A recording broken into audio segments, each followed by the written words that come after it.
एक दुकानदार ने अगरबत्तियों की दुकान खोली और बाहर बड़ा सा बोर्ड लगवाया, हमारे यहाँ सुगंधित अगरबत्तियां मिलती हैं। कुछ समय के बाद में एक सज्जन आया, उन्होंने कहा भाई साहब सुगंधित ही होती हैं अगरबत्तियां, दुर्गंधित नहीं होती, बदबू नहीं मारती। सुगंधित का क्या मतलब है, हटवाइए इसको। भोला वाला दुकानदार था, उसने सुगंधित शब्द हटवा दिया। कुछ समय के बाद में दूसरे सज्जन आए, उन्होंने कहा साहब आपने लिखवाया हमारे यहाँ अगरबत्तियां मिलती हैं, आपकी दुकान है, आपके यहीं मिलेंगी और कहाँ मिलेंगी, हमारे यहाँ का क्या मतलब है। भोले वाले दुकानदार ने 2 शब्द और हटवा दिए, हमारे यहाँ। अब बोर्ड पर लिखा हुआ था अगरबत्तियां मिलती हैं। तीसरे सज्जन आए कुछ दिनों के बाद, उन्होंने कहा साहब मिलती का क्या मतलब है, मिलेंगी से जब दुकान खोल के बैठे हो, मिलती हैं भी हटवा दिया। एक और सज्जन आए, उन्होंने कहा साहब अगरबत्ती की दुकान है तो अगरबत्ती मिलेगी, मोमबत्ती थोड़ी ना मिलेगी।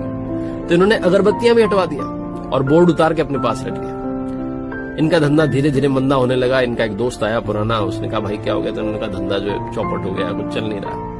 वो बाहर गया, एरिया उसने देखा दोस्त ने, और वापस आया दौड़ कर कहने लगा तुम मूर्ख हो, तुमने इतनी बड़ी दुकान खोल ली, बाहर एक बोर्ड नहीं लगवा सकते जिस पर लिखवा दो कि हमारे यहाँ सुगंधित अगरबत्तियां मिलती हैं। दुकानदार का माथा ठनक गया, उसने कहा ये तो लगवा रखा था। दुनिया की राय लेते रहेंगे तो अपना नुकसान कर बैठेंगे, इसलिए सबकी राय लेना बंद कीजिए, अपने विवेक से, अपने ज्ञान से अपने फैसले लेना शुरू कीजिए।